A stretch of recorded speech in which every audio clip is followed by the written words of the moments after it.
The late Middle Ages are often described as the crisis of the late Middle Ages, because it was then that the Europeans, and the people with whom they had contact, suffered losses to their prosperity, their freedoms, and their very lives. But it was also a time when the political, economic, and intellectual character of the modern era first began to take shape.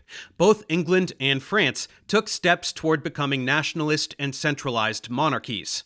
The Norman French dynasty of William the Conqueror, which had been ruling England since 1066, came to an end in 1154 when one member of the royal family attempted to seize the throne from another.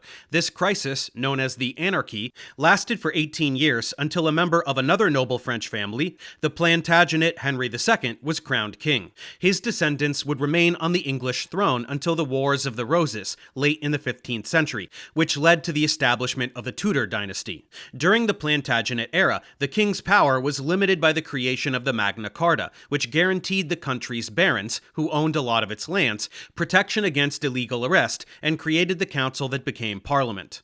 This council came to include not only barons, but also bishops, nobles, and representatives from all of England's counties. At the same time, a long-standing conflict between England and France over a number of French territories, and who had the right to sit on the throne of France, led to the 100 Years' War between 1337 and 1453. Though the conflict itself grew out of the fact that the royal houses of England and France were so closely related and held lands in both countries, in the end it encouraged the development of separate French and English national identities and cultures.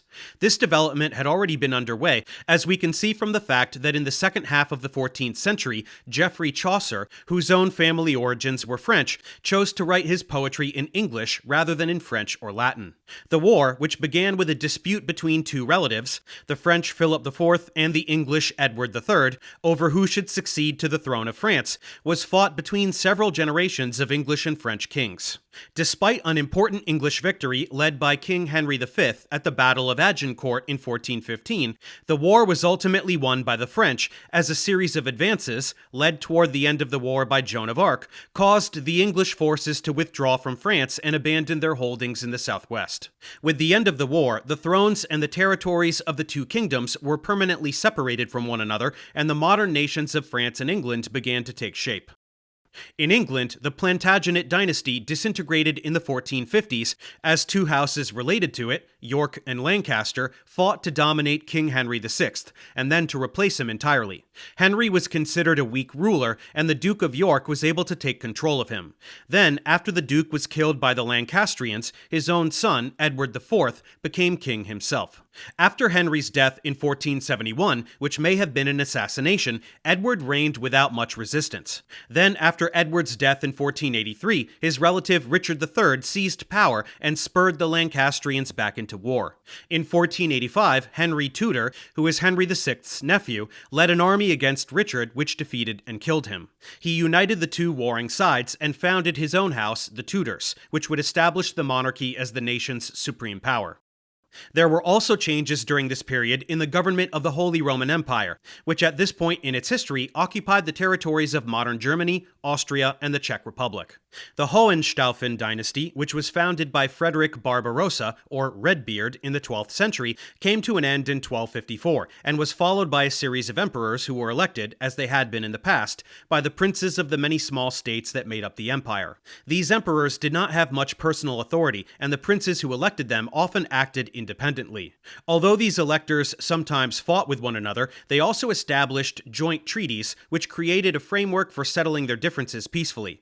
Their territories began to take on the borders of the modern German states they would later become, although there were also independent cities dominated by merchants that answered directly to the emperor and were run according to their own charters.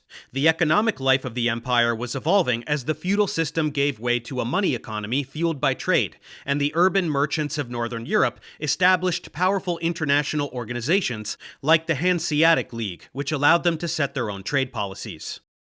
The 100 Years' War coincided with the outbreak of the Black Death in 1347. This epidemic of bubonic plague was caused by the bacterium Yersinia pestis and transmitted by fleas on rats and other rodents, spreading rapidly through trade routes. The plague originated in Asia, spread across Eurasia over the course of 4 years, and killed somewhere between 30 and 60% of the inhabitants of Europe. About half of the population of London died, and the same for Paris. More than half in Florence. In addition to depopulating many of the areas that had been settled during the previous 300 years, it had a profound effect on the economic life of Europe, as those farmers who survived became valuable assets, who instead of being bound as serfs to the manors where they lived, could now choose where and for whom they would work. Also, they would now be paid with money instead of having to live off of their own crops. As serfdom came to seem increasingly intolerable, popular uprisings broke out, like the English Peasants' Revolt of 1381, when many of the inhabitants of the countryside advanced on London, demanding an end to their inferior status. They also wanted relief from the heavy taxes with which the government had been funding the war with France. Another consequence of the plague was a wave of persecutions and expulsions aimed at the Jews of Europe, who were blamed for poisoning local water supplies. The fact that these Jews lived, whether by choice or by compulsion, in segregated zones within larger cities, lessened their exposure to the disease and made them clear targets for the hatreds and fears of their Christian neighbors. Several hundred Jewish communities in France and Germany were destroyed, and the Jews of Western Europe began to move eastward to Poland, whose king welcomed them.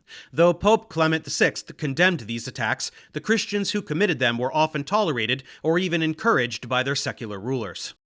Another crisis broke out in 1315 when 2 years of poor harvests caused both farmers and their livestock to starve. This famine, which came after 300 years of mild climate that had produced large harvests and a growth in population, triggered an increase in theft and violence as the price of grain skyrocketed, leaving the masses of poor people with little or nothing to eat. The rulers of countries affected by the famine passed laws to limit these economic abuses, but had no way of enforcing them, while the wealthy classes could afford to store up the supplies of food that enabled them to survive. This crisis, along with the Black Death, is now thought to have been one of the factors that encouraged distrust in the religious establishment and its teachings, which expressed itself in radical religious movements like the Lollards in England, and in the rise of secularist ideas in Italy, where the Black Death was particularly lethal. Let's move forward and wrap things up with the Middle Ages by examining a rupture which split the papacy into two halves, and the Italian roots of the movement now known as the Renaissance.